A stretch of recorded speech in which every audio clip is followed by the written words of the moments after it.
Change your money mind set and grow rich. ఈ 21 day challenge మనం మే 1 నుంచి మొదలు పెడుతూ ఉన్నాము. అయితే అందులో ఏం చెప్తారని చాలామంది అడుగుతూ ఉన్నారు. అయితే అది చాలా హైలీ ఎనర్జెటిక్, చాలా డీప్ రూటెడ్గా మనలో ఏదైతే పావర్టీ మైండ్ సెట్ ఉందో అది కల్చర్లో కానీ, పేరెంట్స్ ద్వారా కానీ, మన యొక్క ఎక్స్పీరియన్స్ ద్వారా కానీ ఇవన్నీ ఏర్పడి ఉంటాయి. వాటన్నిటిని మనం క్లియర్ చేయడం అనేది చాలా డీప్ సీటెడ్ వాటి మన మైండ్ని థీటా లెవెల్లోకి తీసుకెళ్ళి ఆ థీటా లెవెల్లో క్లియర్ చేయాల్సి వస్తుంది. కాబట్టి సబ్కాన్షియస్ మైండ్లో ఉండే ఆ బ్లాకేజెస్ని, ఇంప్రింట్స్ని క్లియర్ చేయడం ఒక పద్ధతి.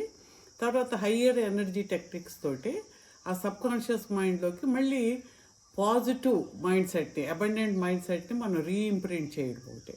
ఇలాంటి రకరకాల మెడిటేషన్స్, ఎనర్జీ టెక్నిక్స్, ఇందులో చాలా పవర్ఫుల్ ఎనర్జీ శక్తిపాత ప్రక్రియలు కూడా మీకు ఇస్తాము.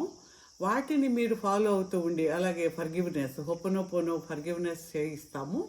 ఫర్గివ్నెస్తో పాటు ట్యాపింగ్ టెక్నిక్లో మనకు hour relation to the money చాలా డిఫరెంట్గా ఉంటుంది.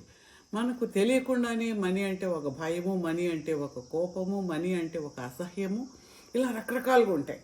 అది ఏంటనేది మనం ఐడెంటిఫై చేసుకుని ఈ ట్యాపింగ్ టెక్నిక్ ద్వారా మనం ఆ లోపల ఏర్పడిన ఆ ఎమోషన్ని మనం క్లియర్ చేయడం.